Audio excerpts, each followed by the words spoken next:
देवीचं दुसरं रूप म्हणजे स्त्री.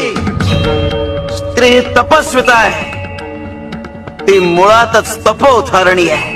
हे प्रभू श्री राम जेव्हा वनवासाला निघाले होते तेव्हा अगस्त्य मुनी म्हणाले, राम वनवासाला गेले तरी हरकत नाही, पण सीता हे राज्य नेटाने सांभाळेल. म्हणजे त्या काळात सुद्धा स्त्रीच्या सामर्थ्यावर विश्वास दाखवला जात होता.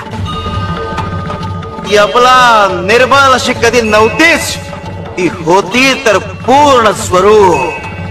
निसर्गानं तिला स्त्री म्हणून जी काही कर्तव्य दिली आहेत ती कर्तव्य तर ती पार पाडतेच, शिवाय पुरुषांची कर्तव्यही ती नेटानं पार पाडू.